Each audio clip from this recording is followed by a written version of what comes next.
To Whitehaven, please.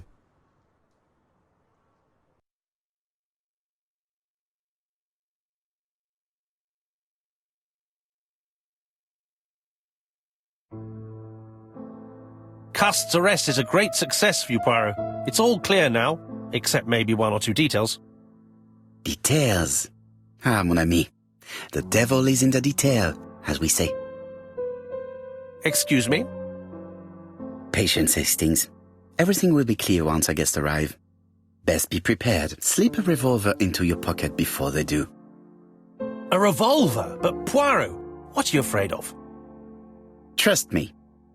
It is important you carry a weapon for this meeting. I will lend you mine.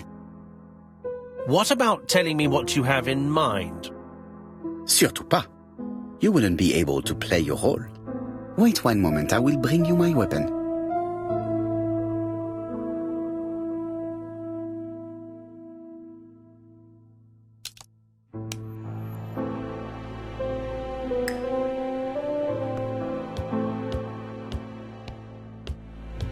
What about telling me what you have in mind?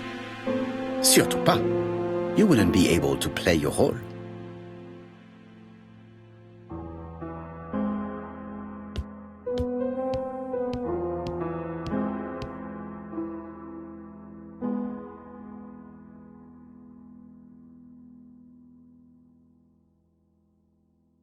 Hastings' photo album. He is very proud of his bag.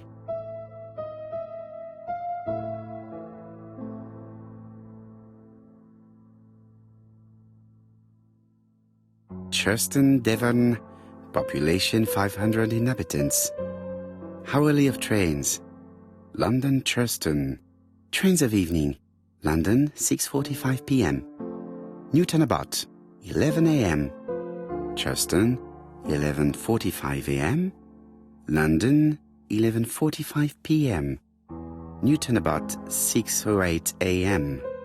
Churston, 7:15 a.m.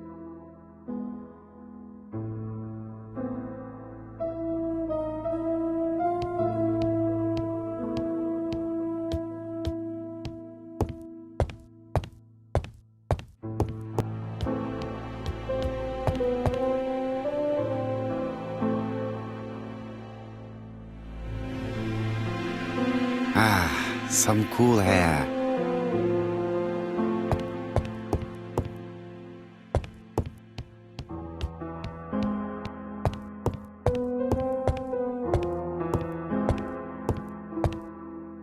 The white ammunition are blank cartridges. The others are real bullets.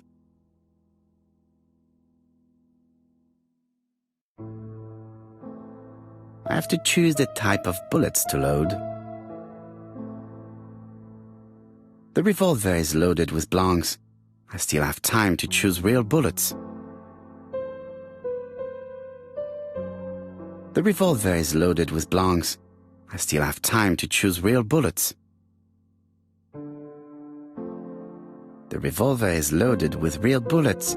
I still have time to choose blancs. The revolver is loaded with blancs. I still have time to choose real bullets.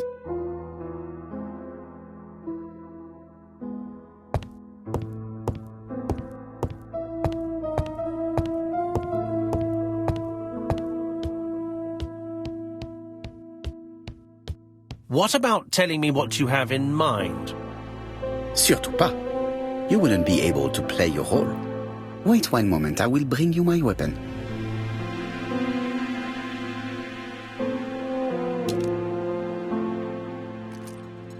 Voila, I entrust you with my weapon. It has hardly been used, it is almost new.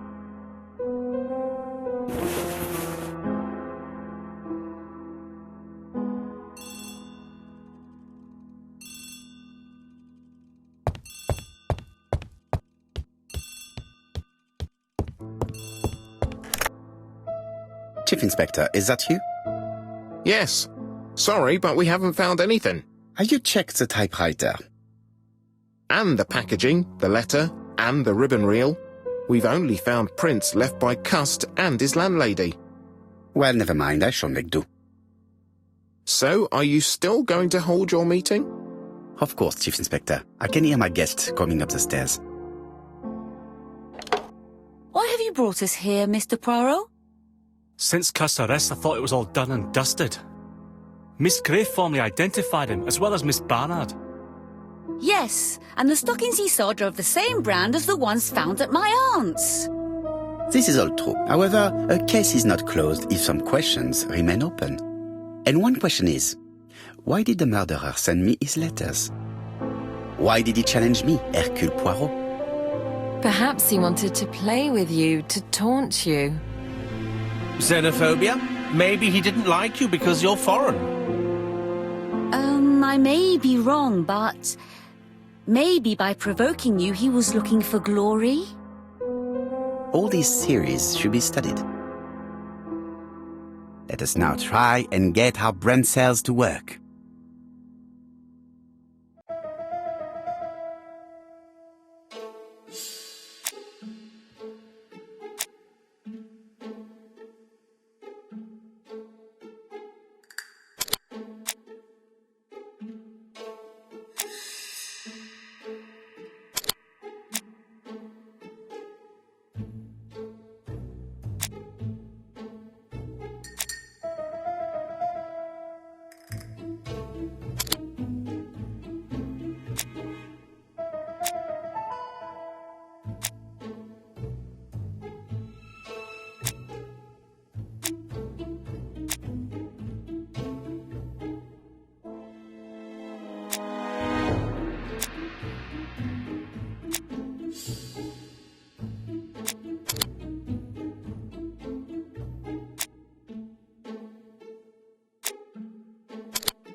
Is everything clear now?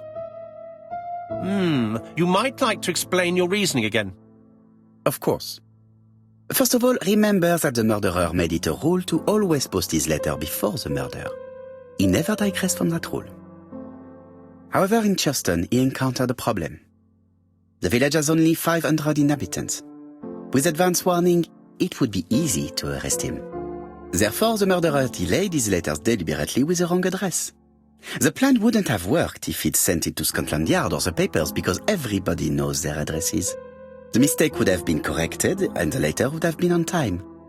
That is why the murderer chose me as the recipient. Because for his plan to succeed, it was necessary for at least one of the letters to have a wrong address and get lost. It was very cunning. Absolument. It is a very subtle plan. It matches the profile we have drawn up of him perfectly. That of an intelligent, daring and calculating murderer. But that's not how you describe Cust. You are quite right, mademoiselle. Like you, I find it hard to believe that this dull character is the clever murderer we are looking for. Do madmen... I mean, if he's mad, he might have two very different sides. No doubt. But the murderer is not mad. All the specialists agree that he does not have the profile of a psychopath. But if Cust is not guilty, how do you explain his presence at the scene of the crimes?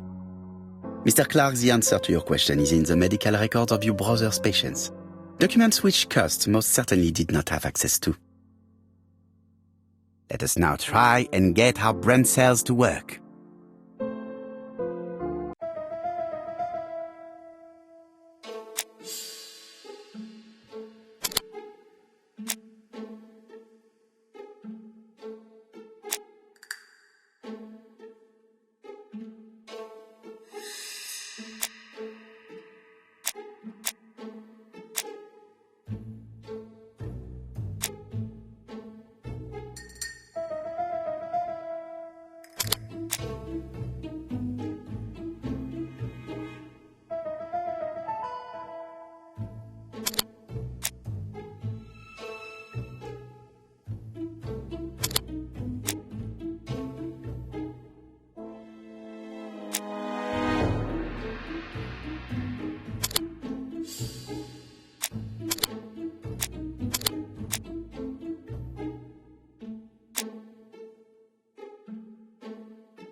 Dr. Clark's patient's records provided a very useful list of potential victims, sorted by alphabetical order.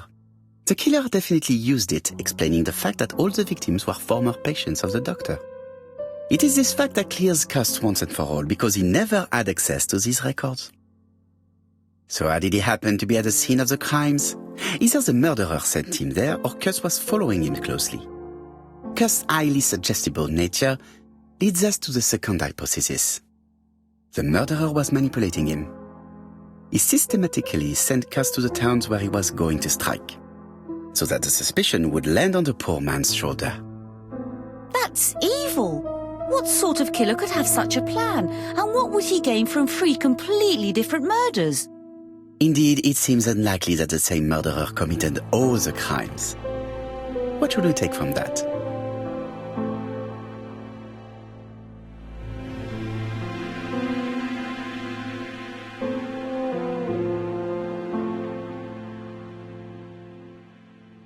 Just one murder was of benefit to the murderer. The others were just diversions. On reflection, there is only one conclusion.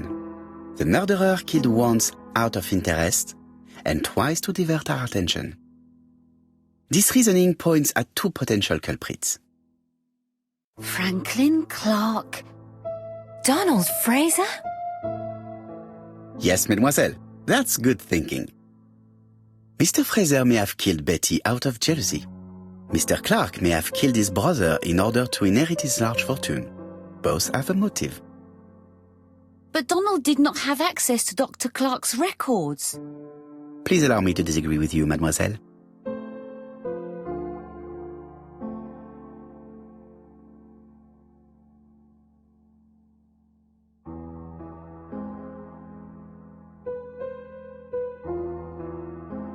Donald, too, has been treated by the doctor. You're quite wrong, Mr. Poirot, and it shouldn't be difficult to prove. Oui, please excuse me. It was a slip of the tongue. This is what I wanted to say. Donald, Sir Carmichael was one of your firm's customers. We found a surveyor's report among his papers that proves it. It doesn't prove that I went to Comeside. You could have done it, and you may have used the opportunity to take a look at Sir Carmichael's records. You think I'm guilty? You or Mr. Franklin Clark? That's ridiculous. Both of you have a motive. The question is, which of you has the profile that most resembles the murderer? Let us now try and get our brain cells to work.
Ladies and gentlemen, Donald may share many character traits with the murderer, but he does not have his cold indifference. He has a temper.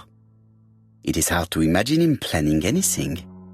Also, jealousy is his motive, and crimes of passion are rarely planned. Right, I suppose it's my turn to be subjected to the same scrutiny. Absolument, Mr. Clark. Let us now try and get our brain cells to work.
As you have all seen, there is a disturbing similarity between Mr. Clark's profile and that of the killer.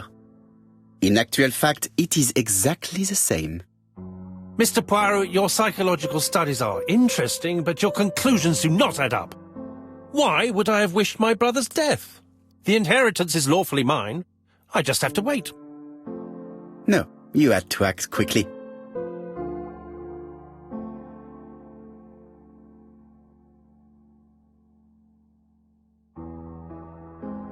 Because of Miss Grey.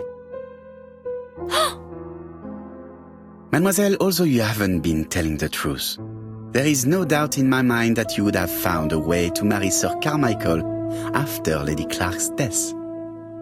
For you, Mr. Clark, it was a disaster. If Miss Grey had children by your brother, you would not have inherited a thing. You realized the danger after reading several letters from Comside, especially one in which your brother opened his heart to you. So you hurried home from China, and you took action. In truth, Cust was no more than a puppet manipulated by the real culprit. You, Mr. Clark. Such an imagination, Mr. Poirot. In fact, nobody manipulated Cust. The famous instructions he received by post. He wrote them on the typewriter. We know that for sure. Oh no. You know perfectly well. That is not true. Eh bien voilà. Light has now been shed on the ABC murders. Your theories are ingenious, but you haven't any proof. One point to him. For the moment, I have no material proof.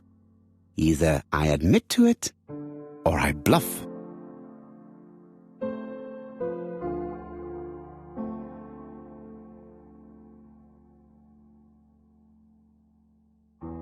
One thing proves it.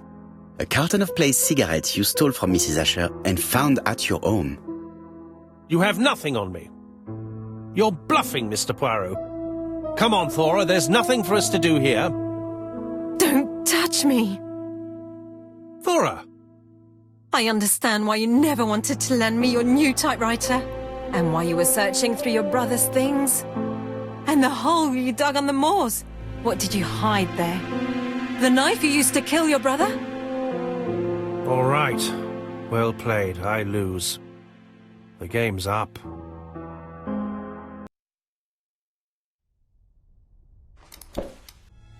Don't come near me! I'll never let you take me, Mr. Poirot!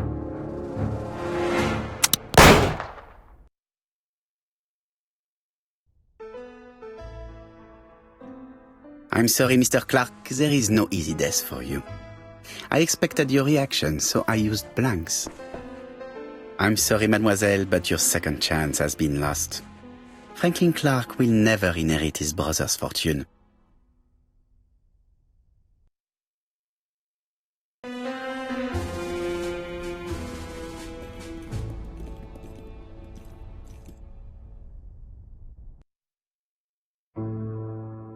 Disappointed at having missed the chance to become Lady Clark, Thora Grey left England. Donald Fraser and Megan Barnard married. On Poirot's recommendation, Mary Drower started to work for Lady Clark.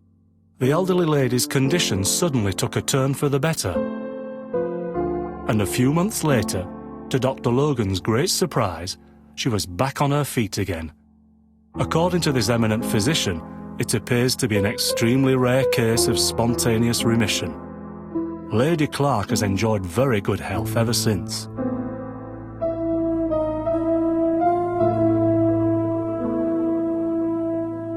Journal of an Innocent. The incredible story of ABC. As for A.B. Cust, after being advised by Poirot, he made a great deal of money by selling his story to the press. And as for me, and with business booming, the Black Swan has become the #1 tourist attraction in the whole of Yorkshire, even more popular than York Minster.